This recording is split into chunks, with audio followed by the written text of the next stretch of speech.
Bonsoir déjà. Il faut savoir tout d'abord que la générosité est un mythe comme moi. Ce qui fait peur ou les retient les hommes, ce n'est pas leur bonté, mais la peur du gendarme et la honte du regard du voisin. Alors, cessons de nous raconter des histoires. La solidarité est une contrainte. Et c'est bien pour cela qu'elle fonctionne. On la présente souvent comme un simple élan du cœur, un geste libre, dicté par l'envie ou par la morale, mais réellement, elle est bien plus que ça. Elle nous dépasse et nous oblige. La solidarité s'impose à chacun de nous. D'abord parce que la loi nous y contraint, ensuite parce que le regard des autres nous y pousse. Alors pensez-y un instant, une société ne tient debout que si chacun contribue au bien commun. Si la solidarité n'était qu'un choix moral, le plus égoïste s'exempterait et le plus faible paierait le prix. Ainsi, la cohésion sociale repose sur une certitude. L'autre remplira son devoir même sans envie. Non pas parce qu'il est gentil, mais parce qu'il est obligé.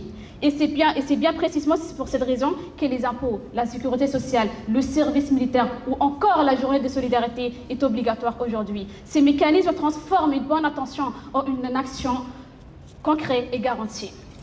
On entend parfois dire que l'obligation tue l'entraide, mais c'est faux. Au contraire, elle la protège. Autrement dit, elle rend possible en compensant la défiance humaine. Un égoïste reste égoïste, mais la loi l'empêche de se soustraire à sa responsabilité. Grâce à cela, les hôpitaux soignent, les écoles instruisent et éduquent et les infrastructures publiques continuent de fonctionner. Regardez aujourd'hui, l'évasion fiscale n'est pas une simple marque d'acivisme, mais c'est un délit. Pourquoi à votre avis? Parce que, tout simplement, contribuer au bien commun est indispensable au fonctionnement de la société.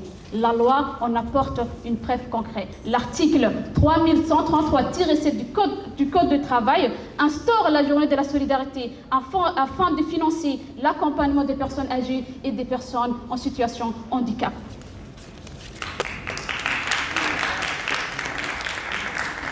Mesdames et messieurs, chers jurys, la loi ne fait pas tout.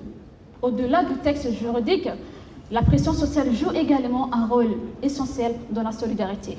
C'est l'influence que la société exerce sur chacun de nous plutôt pour nous inciter à respecter les valeurs communes. Alors, dites-moi, que deviendrait notre humanité si l'indifférence était considérée comme normale? En réalité, nous attendons des individus qu'ils fassent preuve d'entraide. Celui qui refuse d'aider une personne en détresse est souvent critiqué, jugé, montré du doigt ou même parfois rejeté. Car dans toutes les sociétés, certaines responsabilités dépassent les intérêts personnels. Et cette pression, mesdames et messieurs, ne naît pas par hasard. Personne n'est né solitaire, on le devient. De l'enfance, nos parents nous apprennent à partager, nos enseignants nous inculquent à l'entraide et notre propre religion nous rappelle notre devoir envers le plus démuni.